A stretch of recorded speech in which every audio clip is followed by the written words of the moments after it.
Bonjour, je m'appelle Alexis Tivoli, j'ai 26 ans, je suis acteur porno depuis près de 6 ans et j'ai tourné une centaine de vidéos pour une dizaine de productions en France et à l'étranger. Je vais démonter plusieurs idées reçues que les gens ont sur le métier d'acteur et d'actrice porno.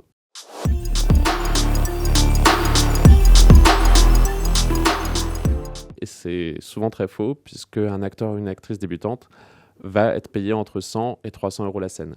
Après, bien sûr, selon la notoriété et la visibilité de chacun, le salaire peut évoluer. À savoir que c'est le seul métier, à ma connaissance, ou l'un des seuls métiers où les femmes sont mieux payées que les hommes. Certaines de mes amies dans le porno hétéro, qui tournent depuis 10, 12 ou 15 ans, sont payées pour une scène, c'est-à-dire du début des bisous jusqu'à la toute fin de la scène, entre 2000 et 3000 euros la scène.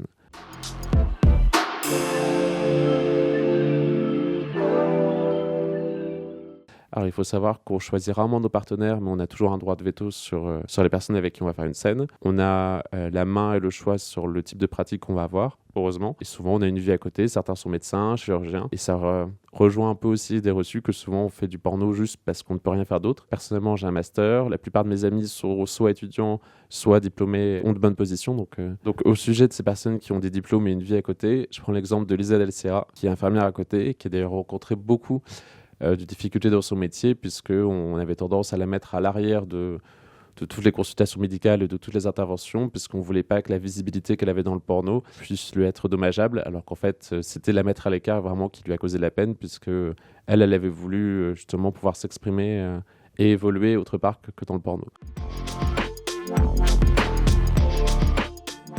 Toutes les personnes que j'ai déjà amenées en tournage qui ne sont pas du milieu du porno sont souvent surpris par le manque de spontanéité qu'on peut avoir sur une scène. On sait toujours à 1 minute près combien on va passer de temps dans chaque séquence, que ce soit les préliminaires ou la partie un peu plus intense de la scène. Et parfois, par exemple, on n'est pas content du son qu'on a fait pendant la scène.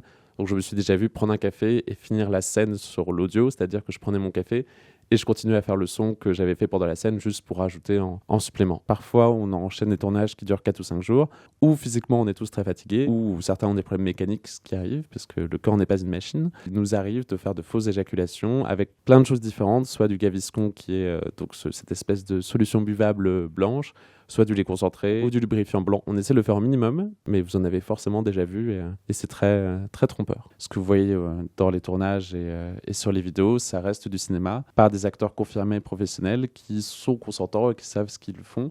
Mais ce n'est pas la réalité, ça doit rester un fantasme, c'est ça qui fait la beauté de notre cinéma. Et un peu comme pour les cascades, il ne faut pas essayer de reproduire ça à la maison, ou en tout cas pas tout. Life. Life. Life. Life. Life. Life. Life. Life.